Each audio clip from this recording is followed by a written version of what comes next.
Hello guys, welcome back to speak easy English academy. This is Chelsea और आज हमारे demo class का 8th day है। Last class में हमने सीखा था कि आप अपना डेली रूटीन कैसे बना सकते हैं एक पैराग्राफ फॉर्म में। एंड उससे पहले हमने कुछ एक्शन वर्ब सीखी थी। एक्शन वर्ब्स का मतलब होता है जो एक्शंस हम करते हैं अपने डेली रूटीन में, अपनी रोज़ाना लाइफ में, सुबह उठने से लेके रात के सोने तक। अब हम दोबारा से उस चीज़ को रिवाइज़ करेंगे आज की क्लास में, क्योंकि थोड़ी सी इसमें क्या है, टाइम लगता है चीज़ों को समझने में। मैं आपको दोबारा से सब चीज़ों को एक्सप्लेन करूँगी सो दैट आप इजीली इस तरीके के सारे सेंटेंसेस को फॉर्म कर सके और अपना डेली रूटीन परफेक्शन के साथ बना सके। Let's come to the class now. मैंने यहाँ पे कुछ सेंटेंसेस लिखे हैं डेली रूटीन से रिलेटेड एंड इसके रिलेटेड एक रूल भी अप्लाई किए हैं। रूल नहीं कह सकते, एक कह सकते हैं कि आप इस तरीके से आइडेंटिफाई कर सकते हैं कि इसमें आप क्या यूज़ करने वाले हैं। यहाँ पे है मैं डैश ता हूँ या फिर ती हूँ। कल की क्लास में भी मैंने आपको ये चीज़ बताई थी, जब भी हम ऐसे सेंटेंसेस का यूज़ करते हैं तब हम यूज़ करते हैं आई के साथ वर्ब की फर्स्ट फॉर्म का। फॉर एग्ज़ाम्पल मैंने यहाँ पे फर्स्ट एग्ज़ाम्पल लिखे, मैं सुबह 8 बजे उठता हूँ। आप नोटिस कर रहे होंगे यहाँ पे लास्ट में क्या आ रहा है, ता हूँ या फिर उठती हूँ। मीन्स मैं सुबह 8 बजे उठता हूँ या फिर ती हूँ। ऐसे सेंटेंसेस के लिए हमें क्या करना होता है, ऐसे सेंटेंसेस के लिए हमें आई के साथ वर्ब की फर्स्ट फॉर्म का यूज़ करना होता है।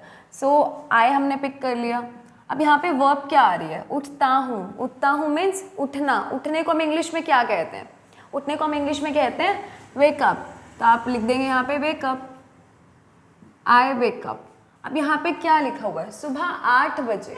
अब 8 बजे को इंग्लिश में क्या कहते हैं, मैंने आपको ये चीज़ भी बताई थी। इसको हम बोलते हैं एट 8 o'clock। जब आप एग्जैक्ट टाइम बताते हैं तो आप बोलते हैं एट 8 o'clock। अब इसमें एक और वर्ड भी आ रहा है सुबह। तो सुबह को हम इंग्लिश में कहते हैं इन द मॉर्निंग। बहुत इजीली आपका ये सेंटेंस क्रिएट हो गया। मैं सुबह 8 बजे उठता हूँ, I wake up at 8 o'clock in the morning. अब नेक्स्ट सेंटेंस चेक करते हैं, फिर मैं नहाता या फिर नहाती हूँ। अब यहाँ पे एक वर्ड आ रहा है फिर। अब हमने सीखे थे कुछ लिंकिंग वर्ड्स। लिंकिंग वर्ड्स का मतलब है दो सेंटेंसेस को जोड़ने वाले वर्ड्स।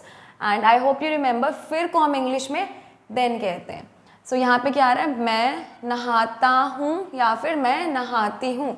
मीन्स आपको क्या यूज़ करना है, आई के साथ वर्ब की फर्स्ट फॉर्म। इसका क्या ट्रांसलेशन होगा, फिर को हम बोलते हैं देन।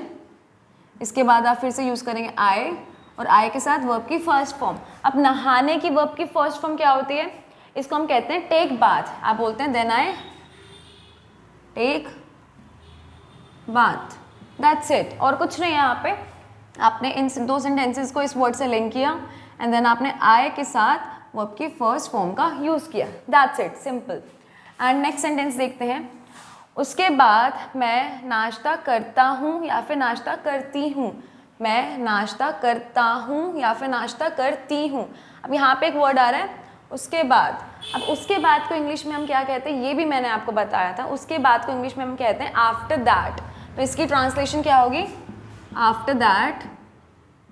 अब फिर आपने दो सेंटेंसेस को इससे जोड़ा, मैं नाश्ता करता हूँ या करती हूँ, आई के साथ वर्ब की फर्स्ट फॉर्म। अब आपको ये पता होना चाहिए कि नाश्ता करने को इंग्लिश में क्या कहते हैं। नाश्ता करने को हम इंग्लिश में कहते हैं हैव ब्रेकफास्ट, और ये आपने सीखा है already.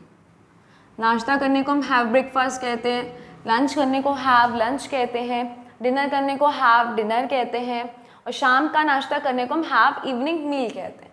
After that I have breakfast, very simple. अब इसके बाद हम नेक्स्ट सेंटेंस फिर से नोट करते हैं, फिर मैं स्कूल के लिए तैयार होता हूँ या फिर होती हूँ। फिर इन दोनों को फिर हमने कंबाइन किया, दो सेंटेंसेस को लिंक किया फिर से, मैं स्कूल के लिए तैयार होता हूँ या फिर होती हूँ। मीन्स आपको वही दोबारा से आई के साथ वर्ब की फर्स्ट फॉर्म का यूज़ करना है। फिर को हम इंग्लिश में देन कहते हैं, देन आई के साथ अब वर्ब की फर्स्ट फॉर्म। अब इसमें वर्ब क्या है, इसमें वर्ब है तैयार होना। तैयार होने को हम इंग्लिश में क्या कहते हैं, इसको हम कहते हैं गेट रेडी। इसकी वर्ब की फर्स्ट फॉर्म है आई गेट रेडी। आप किस लिए तैयार होते हैं, स्कूल के लिए तैयार होते हैं, स्कूल के लिए। तो स्कूल के लिए तैयार होते हैं तो आप बोलेंगे फॉर माई स्कूल। तो आपका सेंटेंस हो गया then I get ready for my school. And then आपका सेंटेंस है उसके बाद मैं बस से स्कूल जाता हूँ या फिर जाती हूँ। अब दोबारा से इन दोनों सेंटेंसेस को हमने लिंक किए। उसके बाद को हम देयर आफ्टर भी कहते हैं, उसके बाद को हम देयर आफ्टर भी कहते हैं, आफ्टर दैट भी कहते हैं। अब दोबारा से अब आई के साथ वो आपकी फर्स्ट फॉर्म यूज़ करेंगे और इसमें एक्शन क्या हो रहा है, मैं बस से स्कूल जाता हूँ, स्कूल जाना, कहीं जाना, जाने को हम क्या कहते हैं, गो। देन आई गो टू, कहाँ जाते हैं आप, school. Then I go to my school.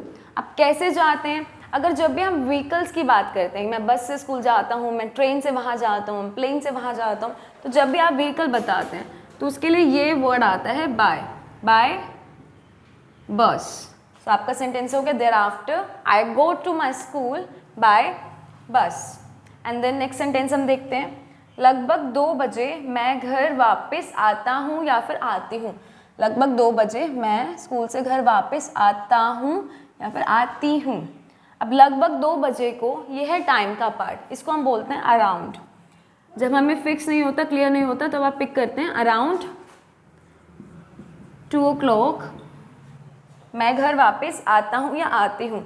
आई के साथ वर्ब की फर्स्ट फॉर्म। अब घर वापस आने को हम इंग्लिश में क्या कहते हैं, इसे हम इंग्लिश में कहते हैं कम बैक। आई कम बैक होम। सो इसके बाद है फिर मैं थोड़ी देर आराम करता हूँ या फिर करती हूँ। फिर को हम इंग्लिश में कहते हैं देन। मैं आराम करता हूँ या करती हूँ, इंग्लिश में इसे बोलेंगे आई। आराम करने को हम बोलते हैं टेक रेस्ट। सिंपल, बस इतना सा था। आपने 2 सेंटेंसेस को लिंक किया देन से, फिर आपने आई का यूज़ किया और आराम करने को इंग्लिश में क्या कहते हैं, टेक रेस्ट, आपने वो बोल दिया। That's it, simple. And then इसके बाद हमारा लास्ट सेंटेंस है, उसके बाद मैं 2 घंटे पढ़ाई करता हूँ या करती हूँ। अब उसके बाद के लिए आप देयर आफ्टर भी यूज़ कर सकते हैं, आफ्टर दैट भी यूज़ कर सकते हैं, आपको जो अच्छा लगे आप यूज़ कर सकते हैं। आफ्टर दैट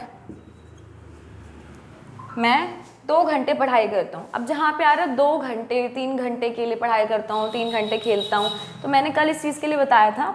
आप क्या बोलेंगे बताओ, आई करता हूँ मीन्स आई डू स्टडी, और टाइम के लिए आप बोलेंगे 4 2 hours। 2 घंटे पढ़ाई करता हूँ मीन्स आफ्टर दैट आई, पढ़ाई करना डू स्टडी होता है 4 2 hours। सो आई होप कि आपको इस क्लास से थोड़ी और हेल्प मिली होगी। आपको पता चल गया होगा कि आपको किस तरीके से अपना डेली रूटीन प्रिपेयर करना है।